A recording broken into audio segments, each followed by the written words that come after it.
Welcome to OneFuture Coachella Valley's Behavioral Health 18 Mental Health Matters webinar series. This year's theme is around self-care summer.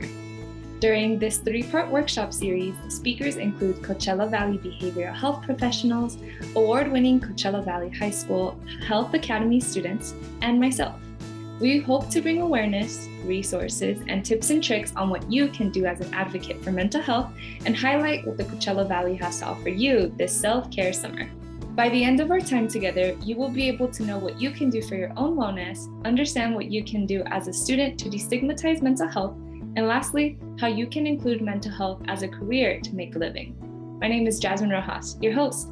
I am a recent graduate from the University of California, Irvine, where I earned my degree in psychology and social behavior, as well as a minor in biological sciences. Currently, I am working towards a career as a psychiatric mental health nurse practitioner. Stay tuned to learn what you can do for yourself and what other resources are available for you during our self-care summer journey.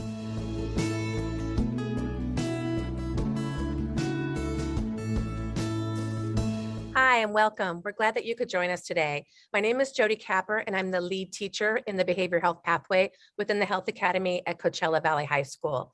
I'm here today because our team of students who are part of our Health Occupation Students of America, otherwise known as HOSA, have created a project in response to a need that we found on our campus.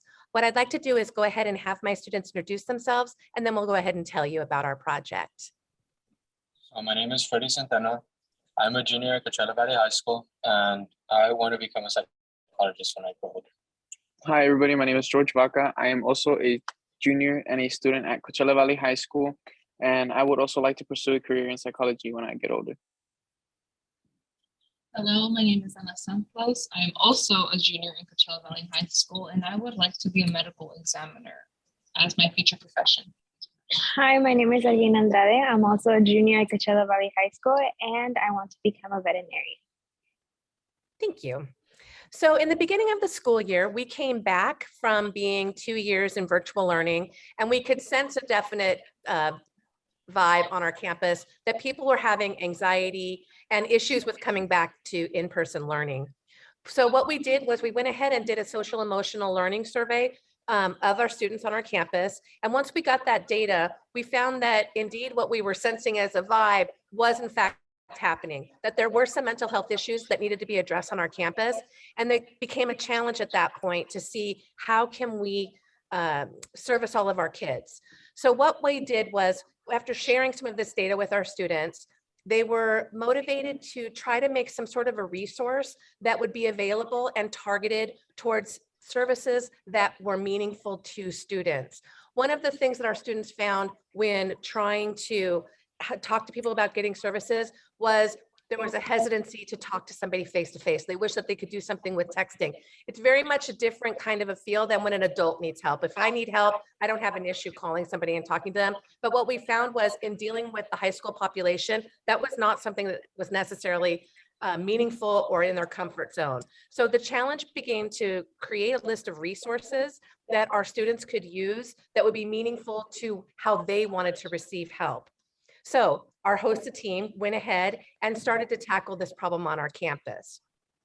So I'm going to have them go ahead and describe to you some of the steps that they did in creating this resource, and we will share the resource with you as well. So let me go ahead and share my screen. That way you can see what we've done. So George, I'm going to go ahead and have you start. Can you explain how what we saw in the data and how it motivated you to create this campaign? Yeah, so what we saw in the data was that it showed that 43% of the students weren't really sure if they could get help at our school, and about 6% of them didn't really know at all. The data also showed that many students felt annoyed, stressed, and even frustrated at points. After my group and I saw the data, from the survey, we all knew that we had to make a change. Knowing we were all also negatively affected by the pandemic, just as our peers were. As being behavioral health students, this really motivated us and pushed us to help students in our school see that there are services that can help them anywhere and everywhere around the school. Thank you. Freddie, can you go ahead and share with us how you used this information?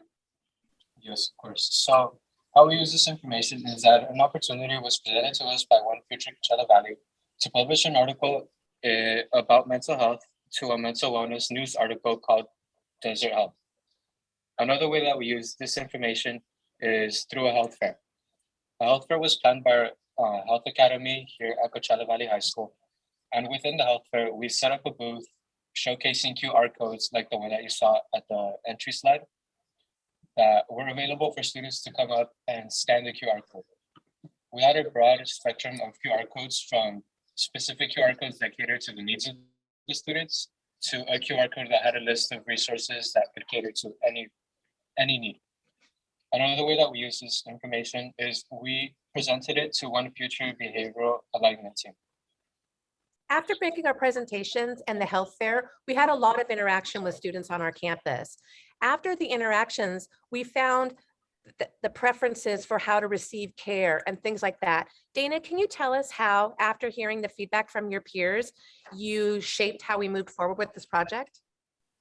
Yeah, the feedback from our peers that was collected really shaped on how we approach a situation. We wanted to create something and to improve our project on creating a QR code that Snappy Rain to be okay, that would allow students to not be afraid to ask for help and get the help they need anytime they want in a secluded part of our school campus.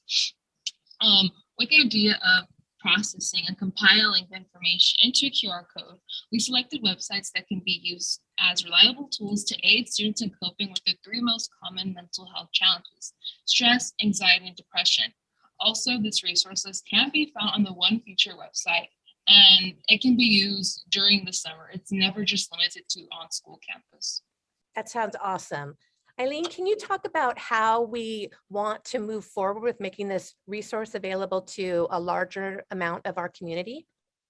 Yes, well, after we pushed out our resource list to the OneFuture Coachella Valley Behavioral Health Alignment team for them to put on their website, we hope to reach a larger audience beyond our campus, and that is why next year we plan to spread awareness to other schools inside and outside of the Coachella Valley Unified School District, such as the middle schools and other high schools like in Indio, La Quinta, Desert Ridge, and many other schools. We also plan to use the influence of social media to, through our Instagram page to spread awareness more swiftly and reach a larger audience. On our social media page, we plan to post regarding our different links and the QR code so students can access it at any time. Inside our school, we do plan to host events during lunchtime to create awareness and boost positivity in our school regarding mental health. Other than that, we plan to create laminated papers of the Snap Your Way to Being Okay QR code and place them around the schools and in private areas such as the water fountains, restrooms, and locker rooms to continue spreading awareness, to continue spreading the resources around the school and make sure everyone has access to the QR code. So pretty much overall, our goal is just to spread awareness to as many students who are dealing with mental health problems and need a resource to help deal with them. That's awesome. We would like to go ahead and share this resource with any of you that are watching. If you go ahead and use your camera, point it at the screen and click on the button, it will take you to that resource page that these students have created with resources available that you can use all summer long. So even though you're out away from school and your teachers and counselors and things like that, this will be able to be a lifeline for you should you need any kind of help over the summer or during the school year. Please put this on your phone and feel free to share it with any of your friends who might need some help this summer. We thank you for your time. We hope that you have a wonderful summer, and thank you for joining us today.